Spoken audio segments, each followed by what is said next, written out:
Hello everyone, in this video I'll be showing you an OP build guide for Karlach, everyone's favorite tiefling in Baldur's Gate 3. Now we're going to play as the barbarian because that's what she starts as, and it's quite a powerful class if done correctly.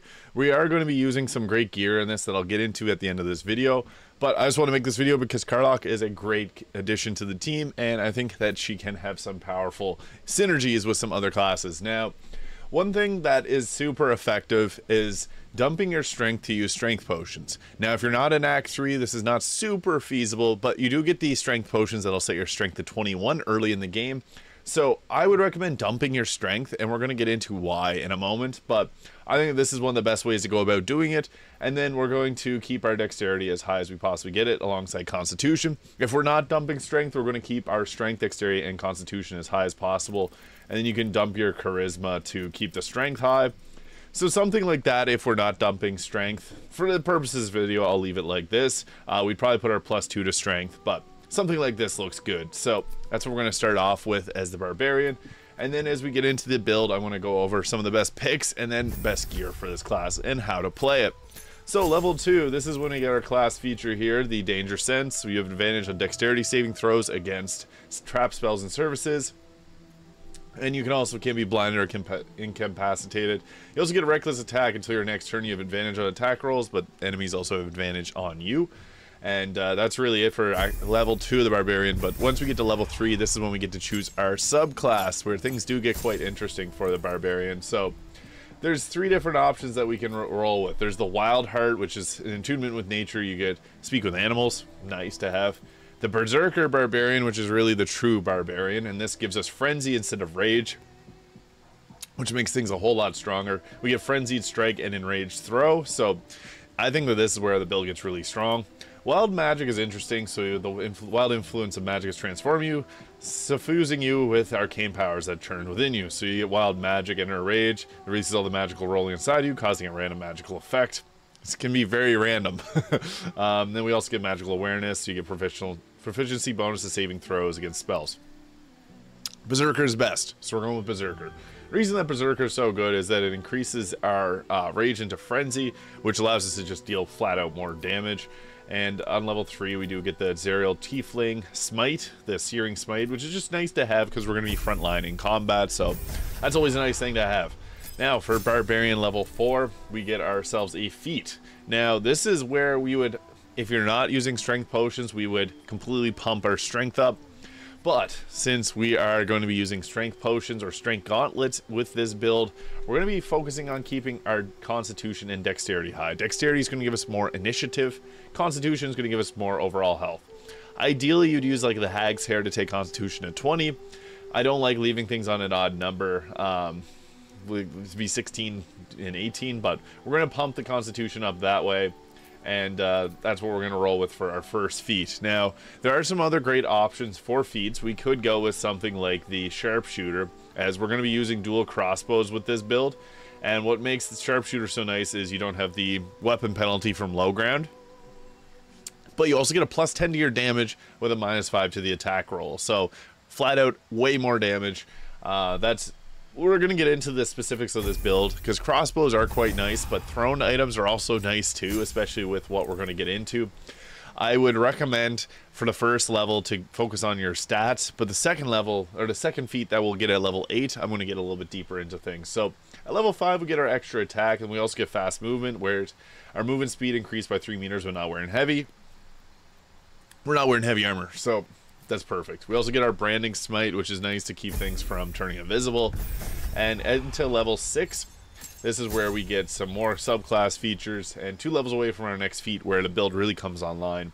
Mindless Rage. When frenzied, you can be charmed or frightened, and calm emotions no longer end your rage. And you can now rage more times per long rest. Flat out just great to be able to rage more, because that's really the main purpose of the barbarian, is we want to be in that rage state. We have Feral Instinct to level 7, which you've owned your instincts to the utmost degree. You've gained a +3 to initiative and can't be surprised. This is nice. Initiative is always something we want more of, because being able to go before your enemies to clear them out is really effective in the action economy of Baldur's Gate 3. Now, level 8, this is where the build really becomes powerful. So we're going to take our feat. We could go for another ability improvement, but there's one that is very underrated, and that is Tavern Brawler. So what makes Tavern Brawler amazing is that when you make an unarmed attack or use an improvised weapon or throw something, your strength modifier is added to it twice to damage and attack rolls. So we're likely to hit things a lot more frequently. But also, we're going to be using throwing weapons here, and this gets really crazy with the amount of damage that we can deal with. The strength potions, which would give us a +7 to our strength modifier. We're going to take our constitution up to 20 because it's just going to give us more health overall. And I recommend going about doing that. You could have taken Tavern Brawler earlier on, but either one of those, the constitution increase or the Tavern Brawler. Now, level 9, this is where the build gets pretty crazy. We are trained to strike swift and true. When you land a critical hit, you roll an extra damage die as well as a normal critical hit die. So, we're going to be focusing on criticals here, and that is really where the build can get quite powerful. Now, there's two ways that this build can go. We can stick with the full 12 levels in our barbarian. We have some gear here that's very well suited for the barbarian, which I'm going to get into.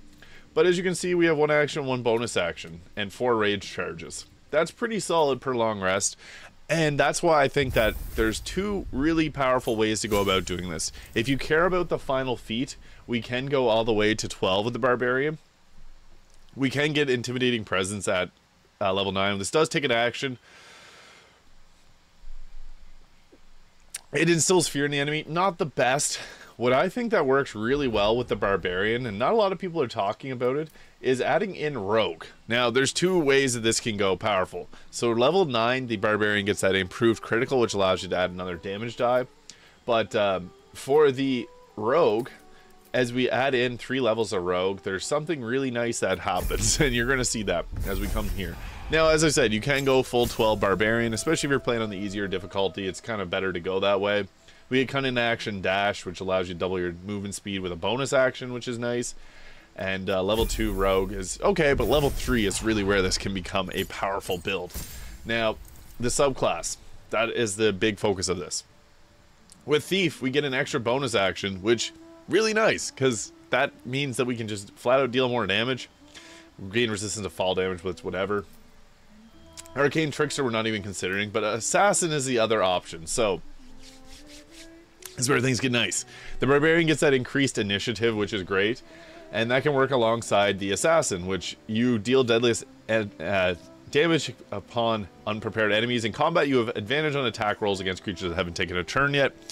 And if we're going first with that increased initiative, that can be very powerful. And then any successful attack roll against a surprise creature is a critical hit, and we're dealing more damage with our critical hits. So this can work great if we get attacks against surprised enemies. And quick as an alley cat in a dark rainy city, you immediately restore your action and bonus action at the start of combat. So this is really up to you where this can go. Again, you can go full 12 levels of barbarian. This will increase the overall amount of critical hits that we're hitting, plus the fact that we're going to be dealing more damage with critical hits. This can be really nice to go with the assassin. I don't love the assassin subclass. I find that the thief works better in most instances, but this is pretty nice because we're going to be dealing more damage with the barbarian's enhanced criticals. Personally, I think that the thief works best for this because we get that extra bonus action. I think that extra bonus action is worth more than going to the full 12 levels in barbarian to get that extra feat. I think that extra bonus action is actually quite huge, and we'll get into it why. So, looking back into things, we have dual crossbows here, so we can attack and then attack 3 times with the crossbows since we have the dual bonus actions, which allows us to do that offhand ranged attack. So that's pretty nice. Also, our cunning action dash will be used as a bonus action instead of the regular dash we have using an action, double your movement speed, but we can cunning action dash. So this really opens things up. If there's an enemy really far away and you need to be able to get to them, you can just use your dash and make it there. You can also use hide to stealth yourself, which can add to, if you've taken the assassin class, you can get higher chance of landing a critical hit, which is always something that we want. But I think that bonus action is really nice. Gives us pommel strike, gives us the option to use if you've taken the illithid abilities at the end of Act 1, you can use illithid abilities as a bonus action. This makes the thief really powerful as you can do some pretty crazy stuff to set up before you even start attacking. So that's really what I think to be the best version of the barbarian. I'm going to get into a bit of gear choices here as well. So we're focusing on throwing things, and this isn't, I understand, the best sword for throwing, but we get bone spike helmet for our helmet. This gives us, when you rage, all hostile creatures must do a wisdom saving throw or take 2d psychic damage. Pretty nice. +2 to intimidation. Plus we get menacing attack, which causes frightening to your enemies, which will completely take them out. This is a fighter maneuver that's extremely powerful. Frighten is really great, and we want to get that as much as possible. We have the Shade Slayer cloak here, which reduces the chance, or increases the chance of hitting a critical hit by 5%, so that's quite nice as well, as we're going to be dealing more damage with our criticals.